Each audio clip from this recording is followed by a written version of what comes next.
በዜናው እንደተሰማው በደቡብ የመን በሺያ ሁቲ አማጽያኑና በአገሪቱ ፕሬዝዳንት ታማኝ ኃይሎች መካከል ከባድ ውጊያ እየተካሄደ ነው።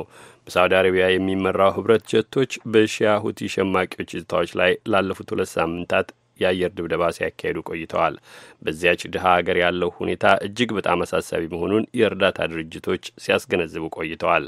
የመን ውስጥ በሺዎች የተቆጠሩ ስደተኞችና ለስራ ፍለጋ የፈለሱ አሉ። ቆንጅታየ ማምሻው ላይ በስልክ አነጋግራ ተከታዩን አጠናቅራለች። ከተማዋ ኤደን በአውሮፕላን እየተደበደበች ነው። ካለንበት ሽሽት ላይ ነን።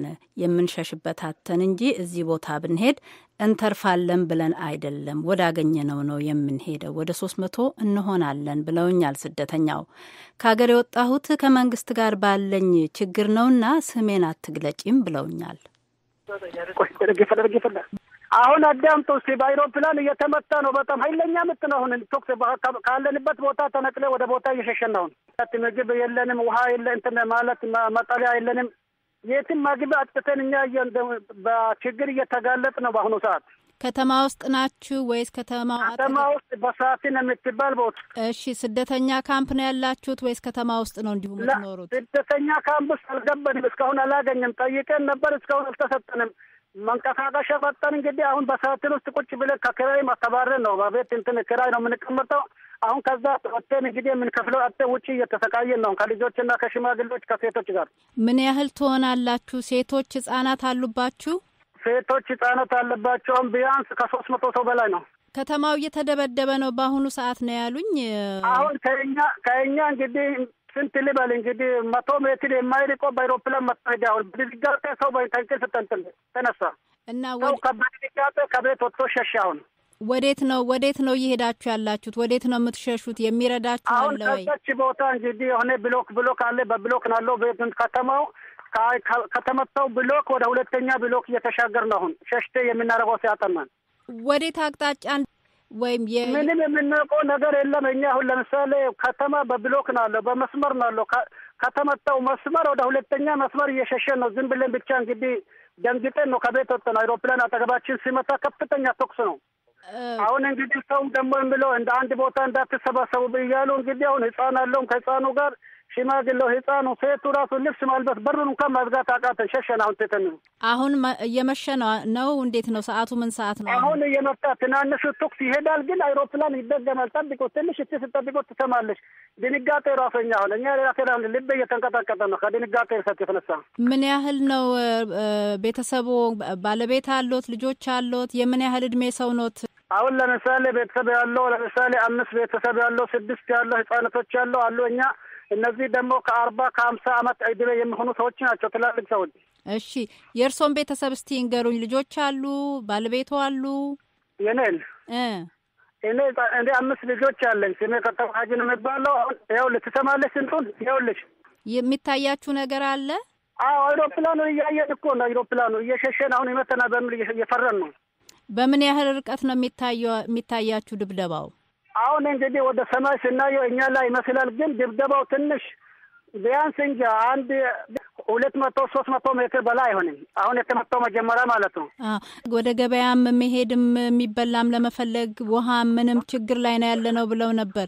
ዛሬ እንዴት ሆናችሁ? አሁን ሱቅ በሙሉ ተዘግቷል።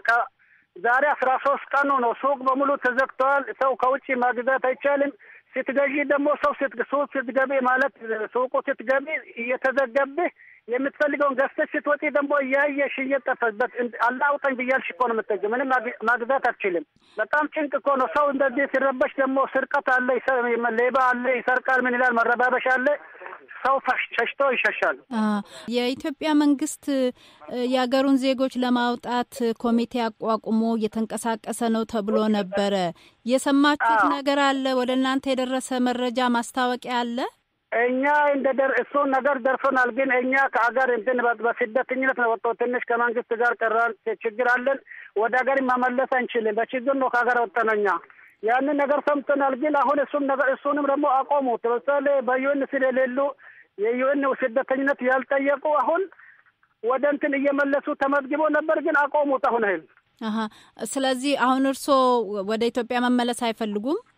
አንችልም መመለስ አንችልም። ብንችልማ መጀመሪያ እንመለስ ነበር። አሁን አንችልም መመለስ የማንችል እኮ አሁን 13 ዓመት ነኝ እዚህ ከተባለው። እሺ አሁን ባሉበት ሁኔታ ውስጥ የትኛውስ አካል ነው ወደ ሌላ ቦታ በዚህ ጦርነት ውስጥ የሚወስዱት? አሁን እንግዲህ እየጠየቅን ያለው UNHCR ነው። በዚህ ሀገር ውስጥ ያለው እነሱ ስናሉ እነሱ ደግሞ ጠይቀን ነበር ወደ ካምፕ ውሰዱን እያልን ነው። እስካሁን ያው እየሰማሽ ነው። ትሰማለሽ? ይሄ ትንሽ የሚሰማው ድምጽ የድብደባው ድምጽ ነው። ትንሹ ይሄ ማትረየስ ምናምን ነው። ትልቁ አሁን ይሰማል። ትንሽ ተበቆነ ሲዘባ እንትን ማለት 5 ህጻናት ልጆቻቸውን ይዘው ሽሽት ላይ ያሉት ደግሞ ስላሉበት የጭንቅ ሁኔታ ለኦሮምኛ ክፍል ባልደረቦቻችን ተናግረዋል። ቀድሞውንም በስደት የሆነ ያልሆነውን ስራ እየሰራን እየተላላክን ነበረ። መኖሪያም የለንም። መስጊድ ደጃፍ ነበር የምንጠለለው። አሁን ደግሞ ይባስ ብሎ ጦርነት ሆነ ብለው በከባድ ፍርሃት ውስጥ ያሉ ናቸው።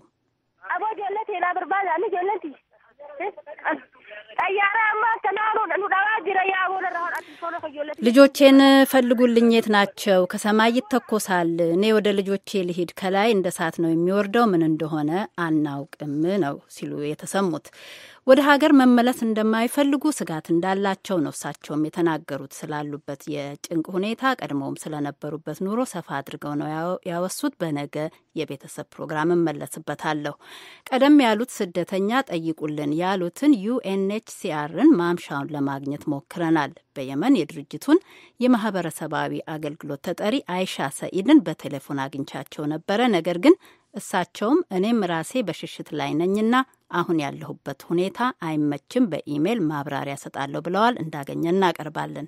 ይሁን እንጂ ባለፈው ሳምንት የኦሮምኛ ክፍል ባልደረቦቻችን አነጋግረዋቸው ነበርና ከከተሞች ውጪ በስደተኛ ካምፖች ላሉት የምግብ፣ የሕክምና፣ የመጠለያና የመሳሰለውን እርዳታ እናደርጋለን። ከተሞች ውስጥ የሚገኙትን አስመልክቶ ግን ያው ያገሬው ሰው እንደሚሆነው ነው የሚሆኑት ማለታቸው ተጠቅሷል። አሁን ሁኔታው እየከፋ በመምጣቱ እንደተሰማው የተለወጠ የአሰራር ነገር ካለ ተጠሪዋን እንጠይቃለን። ስደተኞቹ እንዳሉን የአገሩ ሰዎች በቁጥር ጥቂት የቀሩ ይኖሩ እንደሆን ነው እንጂ ሁሉም አደንን ጥለው ወጥተዋል። የሌሎች ሀገር ስደተኞችም እየወጡ መሆናቸውን ነግረውናል።